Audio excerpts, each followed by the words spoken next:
Kia ora mai koutou. Today is Sunday, 6th of May 2018. My name is Tuariki Delamere. In 1999, I was the Minister of Immigration who introduced the long-term business visa and entrepreneur policies. These policies have been in the news of recent days, where I have strongly criticised the former Minister of Immigration, Michael Woodhouse, from the national government. I've written to the Prime Minister and Minister Lees-Galloway about this. Why have I criticised Mr. Woodhouse and the National Party? Because in my opinion, they lied, they were dishonest, and they lacked integrity. And I'll explain why. In 1999, when I introduced the policy, the government made a promise. A promise that was kept by successive ministers, successive governments for about 15 years. We promised that if you established your business as per your approved business plan, and your business was profitable after 2 years, our promise was you would be granted a resident visa. And literally several thousand people came to New Zealand that way. And you can see those businesses all throughout the country benefiting this country, our economy. So on that policy, people looked at it, they thought, hey, we can do this. So they sold up and they moved to New Zealand after they were approved for their visa. Once in New Zealand, they established a business according to their INZ, Immigration New Zealand Approved Business Plan. And 2 years later, after operating that approved business for 2 years and that business being profitable, they decided, wow, let's apply for a resident visa. We're qualified. Let's make New Zealand our home. And understandably, they were pretty happy.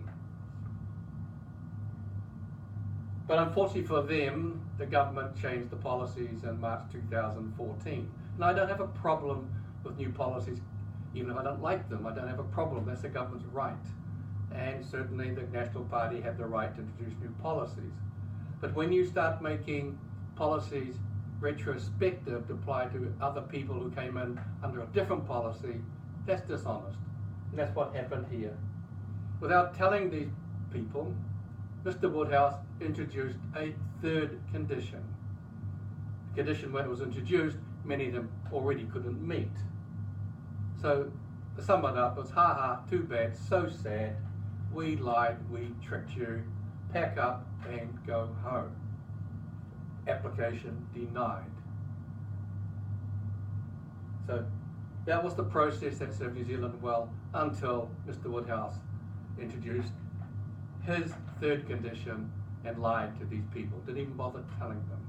Now, how can anyone overseas, how can any international government, how can any national corporation trust any New Zealand government if they do that sort of thing? That is just impugning our reputation, a reputation that New Zealand is well known throughout the world of being honourable and with integrity. And there was no integrity in what Mr. Woodhouse and the National Party did. So was it dishonest? Yes. Was it deceitful? Yes. Did they lie? Yes. And in my opinion, was it trafficking? Hell yes it was. Because they lied to these people. They tricked them. You come to New Zealand and we'll give you a residence visa if you meet your side of the bargain, which they did. We're the ones who didn't.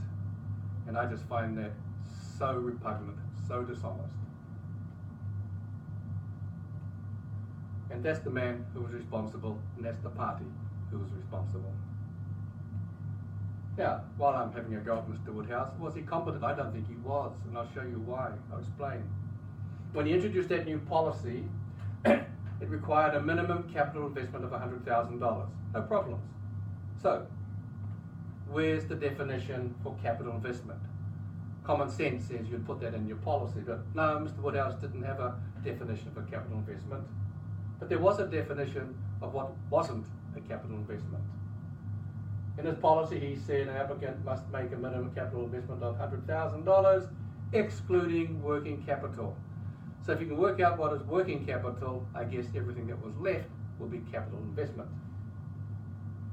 Now, Mr. Woodhouse came up with this rather strange definition.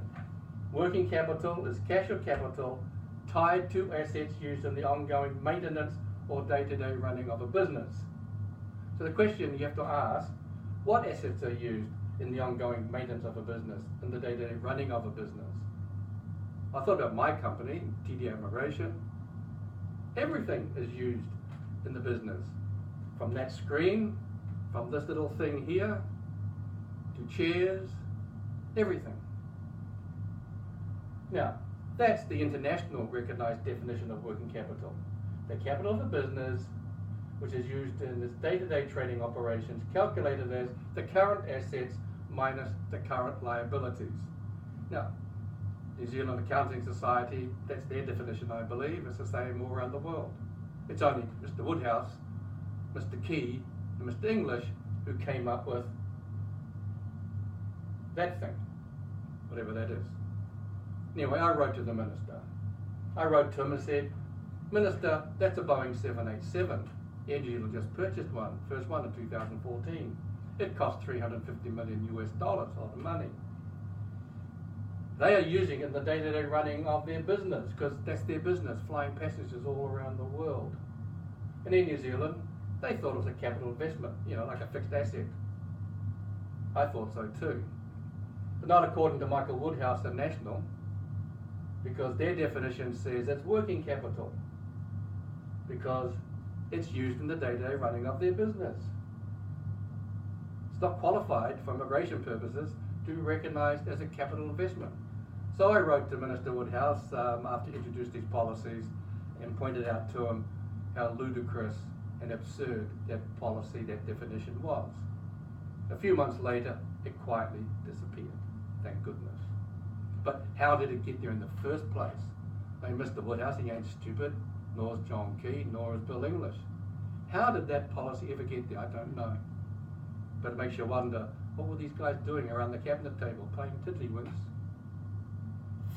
Now, while I'm on it about Michael Woodhouse, today, Herald, 6th of May 2018, he says it would be hypocritical if Labour allowed unlawful builders to stay in New Zealand after they campaigned to cut immigration. Mr. Woodhouse, yeah, I didn't agree with the statements immigration made, or that were being made by Labour either. The problem is, when they got in, they found you'd left it in such a mess. They're still trying to work out what to do about it. And when you do things like long-term business visas, I mean, I can get all sorts of visas, with the mess that you've left behind. But we're talking about the construction industry. And you say there's no good reason to legitimise a person's immigration situation just because the construction industry is short of people. Well, let's have a look at that, Mr. Woodhouse. The night shelter, a house in Christchurch destroyed about 7 years ago in the earthquake. We're still waiting for those houses. The poor people who had houses destroyed, many of them are still waiting. People sleeping on the streets. That's a good reason, Mr. Woodhouse, that if these people, they may be here unlawfully, but if they are expert, skilled construction workers, we need them. And it is stupid to shoot ourselves in the foot when we need 20,000 construction workers if we've already got a few thousand here. And I hope the government, Prime Minister Ardern, Minister Lees-Galloway, recognise that and see if they can work out some sensible solution. And sensible isn't sending those skilled workers home when we need them, Mr. Woodhouse. So Prime Minister Lees-Galloway, hey, over to you. Everybody, get on my koto. Thank you for listening.